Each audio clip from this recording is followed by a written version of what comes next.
As a gold gamer, I get bullied for being gold, and when that happens, I like to go to this website called Overwatch Replays where people post their replays, and I watch some bronze games to feel better about my skill level. And this time, I saw a game posted by a bronze 2 Shion titled Enemy Mei Ruined My Game, which got me intrigued. Apparently the bronze Mei was ruining the bronze Shion's life. I had to investigate it. And so I spectated the game, and dude, I found that gem of a game. I saw some actual Looney Tunes shit, it was so funny. And the Shion complaining about the Mei ruining her game is like that Thanos meme. The Mei is like, I don't even know who you are. Literally all the Mei did was stay glued to the payload. You were just on the payload's path. All the Mei wanted to do was escort the payload. And when I say escort, I mean actually escort, like she was protecting the payload. Let's just watch the game, you have to see it to get it. We're gonna spectate the Mei. The first round they are on defense on soldier. We're not interested in the first round, so we'll skip it. But we'll go over some highlights from it.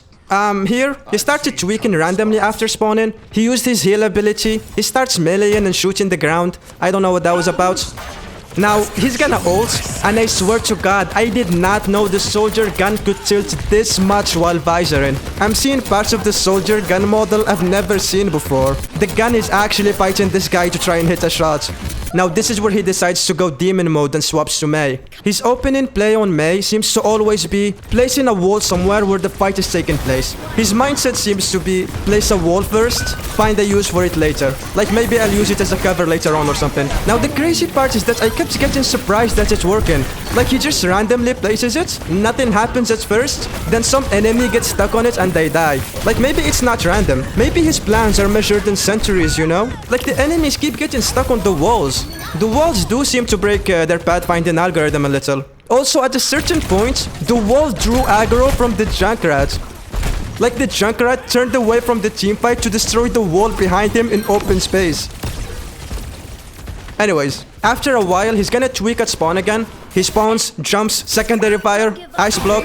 Okay, maybe it's not tweaking. Maybe his quality control. Like he's just checking if the buttons do what they're supposed to do. Like checking if the game code is running properly. He's like a living unit test. Also, I think the Tracer is a bot. Her movement is weird and she's called Tracer. So, she's probably a bot. So yeah, that's all for the first round. The enemy caps the full map. Now on to the attack round. This is where the fun begins. Okay, so round begins. He places his wall on the blue car so he can move forward, protected from enemy fire. But he realizes he blocked his own path, so he takes the other way around. Insane gaming. He moves forward. He does 1 billion damage per second because the whole enemy team is getting hit by his beam.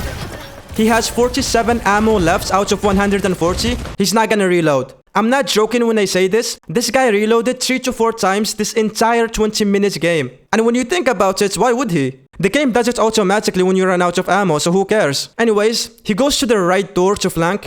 He fights the Illari for a bit. Then he decides he doesn't want to see her face anymore, so he turns around.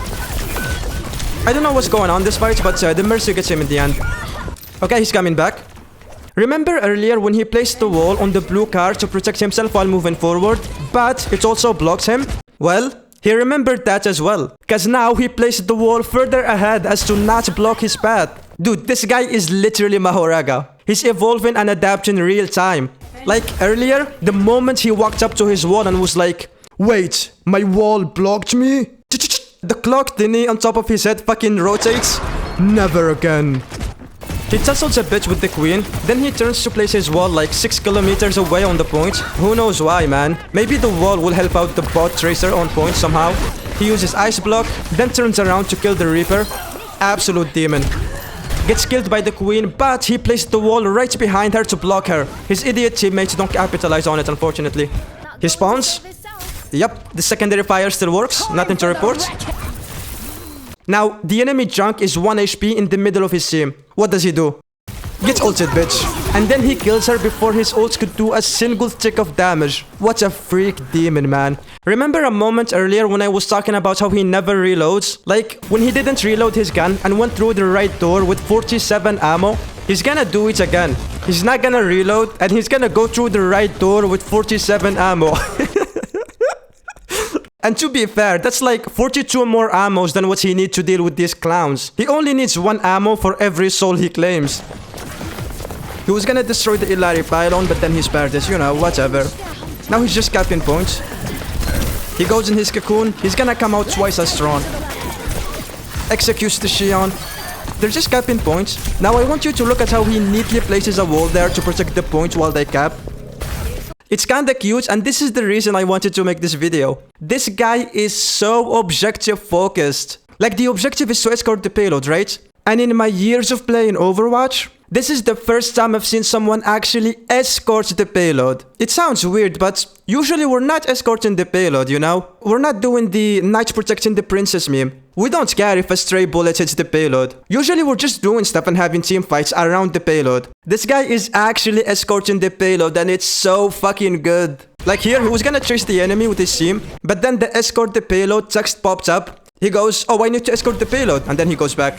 By the way, the Illari just forgot about her payload ability. Anyways, he places a wall up ahead to protect the route, then he hops on top of the payload.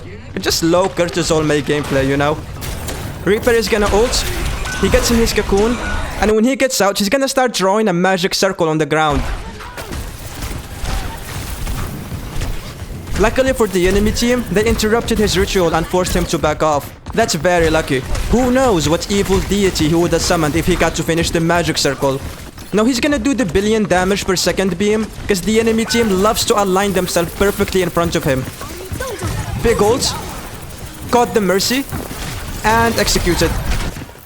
Cocoon time. Now why do you think he walled here? Was it to wall off the Reaper? No. You're thinking too short term. His plans are measured in centuries. After he places the wall, the Shion will ult and gets blocked by it. Demon. Then he decides he doesn't want to see the Illari's face anymore, so he headshots her. Look at the Shion trying to escape. The first time I saw it, I was laughing so much. She just turned around, hopped on her bike and beelined it. She didn't jump, zigzag or whatever. She was driving centered along the road. She died, but from the little I saw, I can interpret how the rest of her trip would have gone like if she lived. Like she would have continued driving along the road. When she reaches the turn, she would have turned neatly while staying centered in the middle of the road. Like, if this map had road signal props, she might have stopped at a red light. For a brief moment, this Shion was not playing a hero shooter. She was playing a completely different game. Now back to our Demon May. He routes the enemies away. He doesn't chase cause he doesn't care about kills. He just wants to push the payload. He places the wall there for reasons we can't comprehend. And that's the team fight. He has 69 ammo left. He's not gonna reload because the lion does not concern himself with reloading. He goes back to his payload and hops on top of it. Now watch his next maneuver. He places a wall at the front of the payload. Dude, he's modding the vehicle. Now the vehicle is barricaded from the front, so he can just chill on top of it without worrying about enemy fire. Like, dude, look at him. 69 ammo in the chamber, sitting on top of a barricaded limousine. Life's good, man, life's good. By the way, we're making fun of the gameplay, but do you guys actually look down on bronze players? I used to before. I would look down on them as a gold gamer and feel better than them. I think part of it was, I pictured that they would be just like me. Like they'd be guys at their early to mid-20s, except they suck at the video game more than me. And for some reason, I don't see them that way anymore. It just doesn't make sense that people that age are playing like this. And it couldn't be 4 to 8-year-olds because they're too busy playing Roblox. And then I started imagining them as late middle-aged working men, and the way they played made so much more sense. Like picture a 50-year-old real estate agent who got into the game because he wanted to get closer to his son or whatever. What we're watching right now is exactly how they would play this game, right? Like that's how your parents would play the game after 2 months of playing it. Because you don't expect a 50-year-old real estate agent to enjoy playing games. But to some of these people, these games tickle the right parts of their brains and they get into them. And this is the rank they'd be at. I can imagine them playing and having a blast. Like they audibly laugh when they get a kill or do something goofy. When they get killed, they'd go, darn it, you know what I'm talking about? This being the average bronze gamer makes more sense than it being guys in their early 20s who are just bad at the game. Maybe it's just for me, but it makes so much more sense. That's why I said I don't look down on them anymore. Like straight up, a trolley problem where one of the rails you have a bronze gamer and on the other rail you have my gold ass. You should probably kill me. The bronze gamer is likely to have more, moral weight than me. They're probably feeding a family, you know? Some kid will lose their parents if the trolley doesn't run me over and crush my skull. Like the May we're watching right now? Probably a 48-year-old lawyer who got into the game by some weird twist of fate. Picture Saul Goodman playing Overwatch? That's how we'd play, you know? Bronze becomes such a beautiful place when you view it like this. Anyways, back to the game. Our lawyer May is escorting the payload. The diva is 1 HP. What does she do?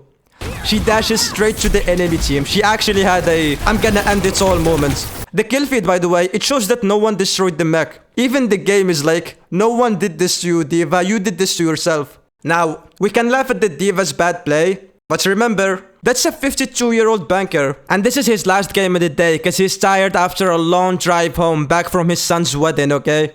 Actually, insane play incoming. He blocks the Hiroshima ults with his wall, and then he gets in his cocoon for good measure. Now he's gonna try and kill the Mercy.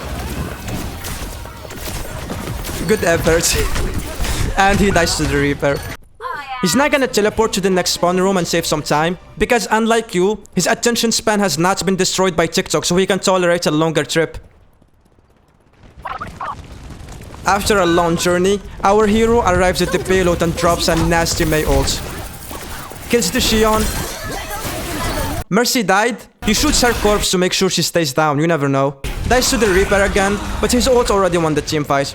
He comes back. There are enemies in front of him. Does he go to fight them? No. He's not here to fight, he's here to escort the payload. He places a wall perfectly aligned with the gate. This way the payload can move in peace and he just stays next to the payload. Reaper tries to get to the payload through the other door. Executed.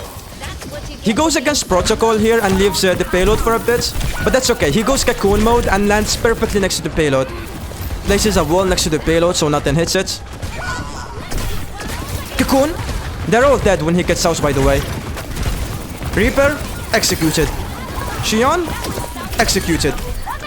He looks at the Yllari. He decides he doesn't want to see her face anymore. Boom. Vanished. As you guys know, out of sight, out of mind. So he turns around to take care of other business like the queen. Somehow the Yllari returned.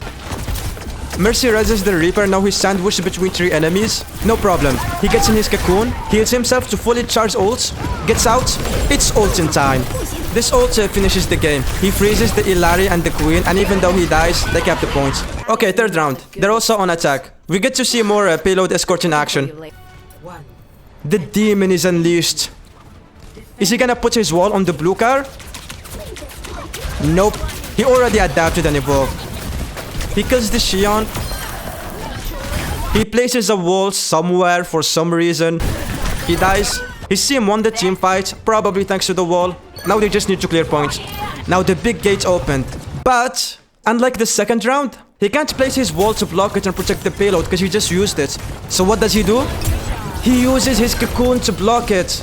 And when he gets out, he blocks them again with his wall. Holy! Behold, the escorter is escorting. Oh, what the fuck? He reloaded. Dude, I swear to God, I haven't noticed that in my first 2 watches. Did he fat finger the reload button? Anyways, he keeps escorting for a bit. Reaper hits him from behind. Initiating turning around maneuver. There he is. Dead. Demon. He reloaded again. Dude, he's actually so locked in right now. It's overtime. He's locked in. He's gonna place a wall to block the enemies. Dude, look at how neatly he tries to place them. It's like he's building a house in a survival game. Blocked again. The round ends with this Reaper ult, but they got quite far.